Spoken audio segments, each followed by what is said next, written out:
Hey everybody, this is Walt, your Northwest Outdoorsman, and I apologize for not getting outside yet. This video was supposed to be an outdoor video, but then winter came back, so Portland got almost 11 inches of snow, and we keep getting snow and ice and hail and wind and rain. And on the days, yeah, thanks, winter.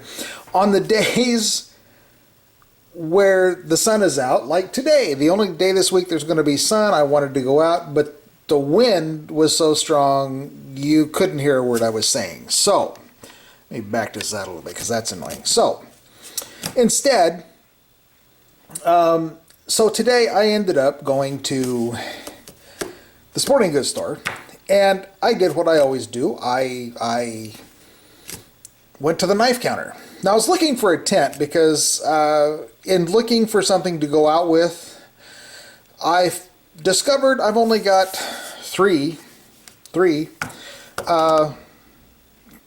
shelters.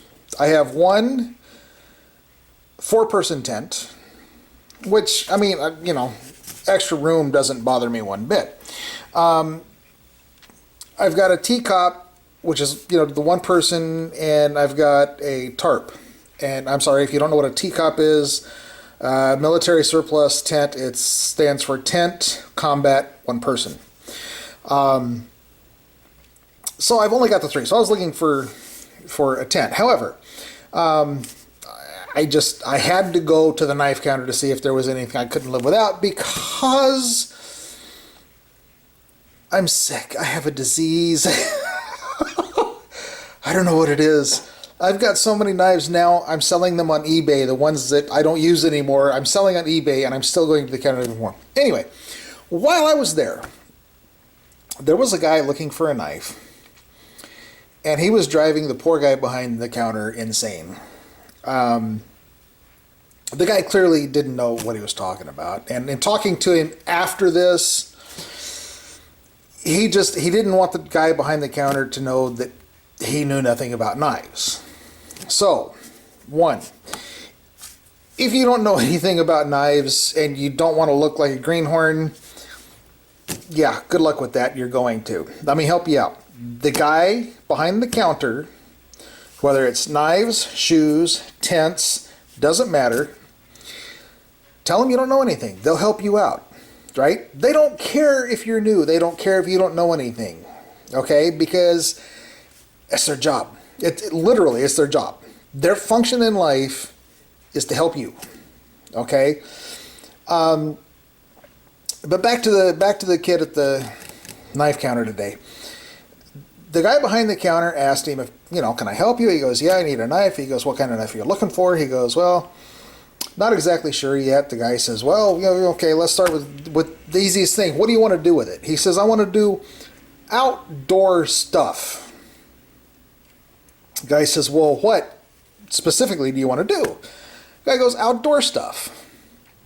He goes, yeah, what? He goes, well, like woodcrafty stuff. The guy goes, okay, what kind of steel do you want? Kid says, I want Herc 61 steel. There's no such thing as Herc 61. What he was talking about was HRC 61. That's the hardness of the steel. And when I got back today and I was looking for a topic that I could do inside without snow, wind, rain, hail, I recalled the one video I put out. I got a PM from somebody wanting to know about knives. He gave me his phone number. I called him. Very nice man. We worked it out. And so I thought I would just help out. When it comes to outdoor equipment, especially knives for some reason baffle people. They just they just do, and I don't know why. So, excuse me. My best suggestion is this. Find a knife you like.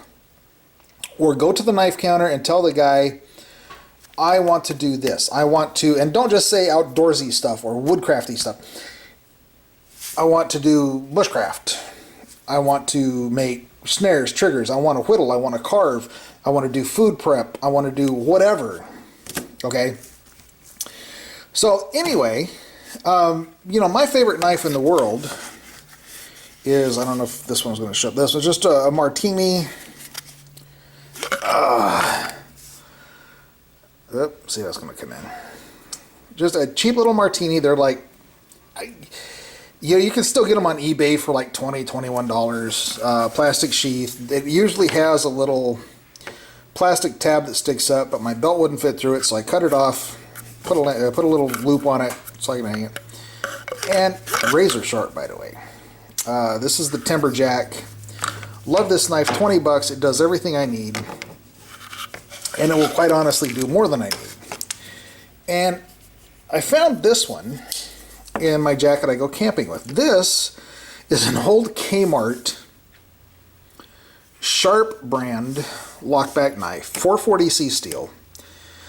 No, okay, it's okay. Let's talk about steels for a second. Forget, if you don't know anything about knives or steels, don't go off into the weeds. All right, don't head off into the ditch worrying about super steels. Or 440C at one time was the premier super steel. Granted, that was back in the 1970s.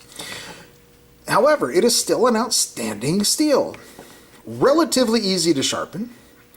It's tough. It stays sharp. But it's not the newest, greatest, latest, most expensive, whatever, okay? So don't stress. Pick a knife you like.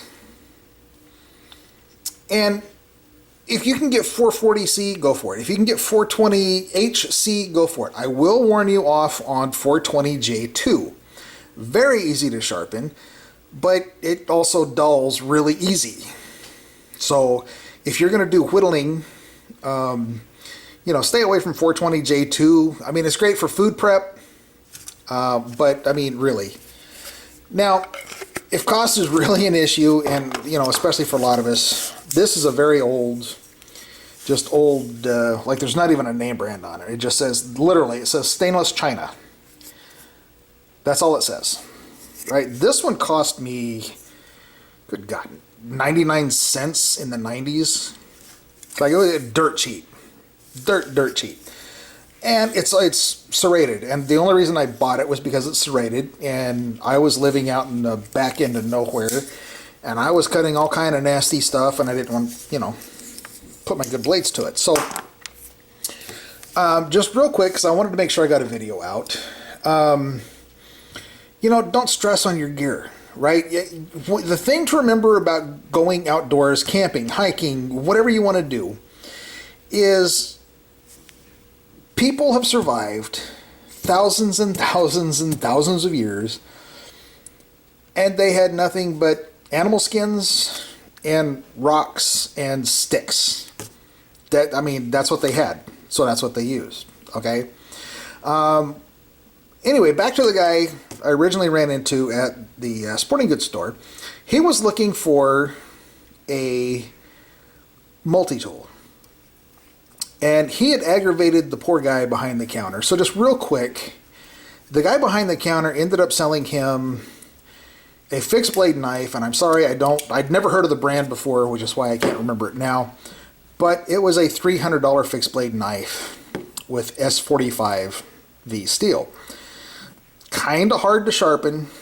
And the kid left, and he didn't even buy a sharpener for it. The guy for a folder sold him a, gosh dang it, I want to say SOG, a Benchmade, God, a Benchmade folding hunter. And it's a beautiful knife, but it's like a $200 knife. Excuse me again. So the guy left with $600 worth of knives. He wanted a multi-tool, and the guy was trying to sell him, you know, like a rebar. And like, he wanted this guy to pay, right? And so eventually I got the kid off, and I sold him one of my Revs.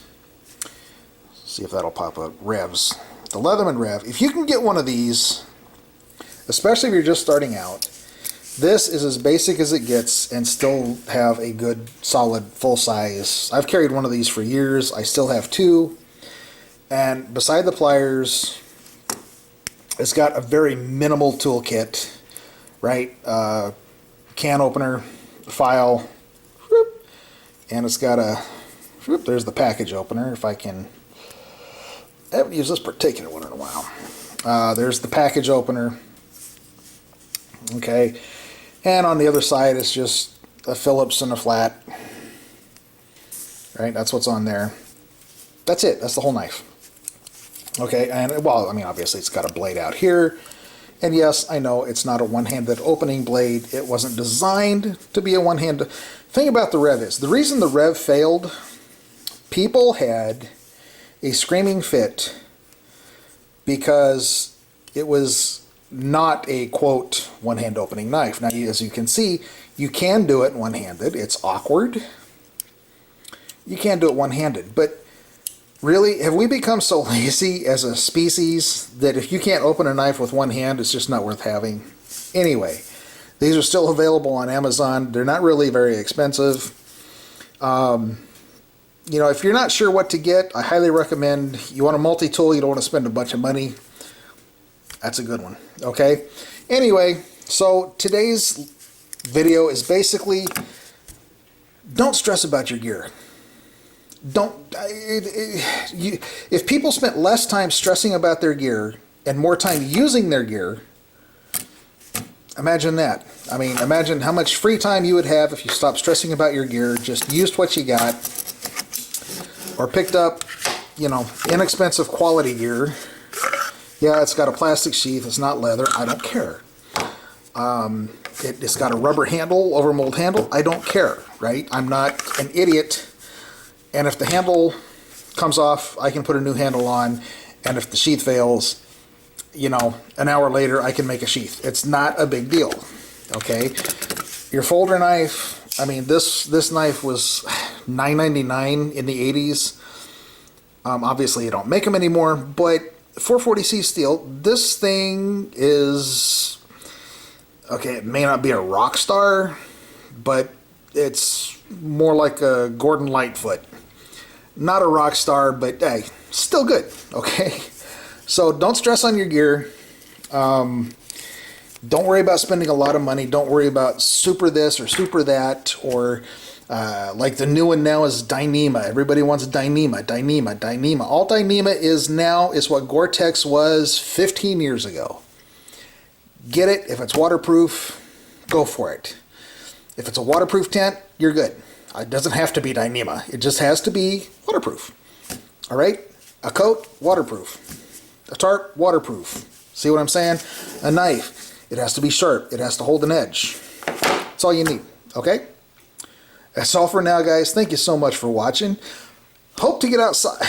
I hope to get outside next time. That depends on the weather because they're calling for even more snow and hail over the next 7 days. So this is the Pacific Northwest, so that'll change in 20 minutes, and hopefully, if we get a nice day, I will head outside.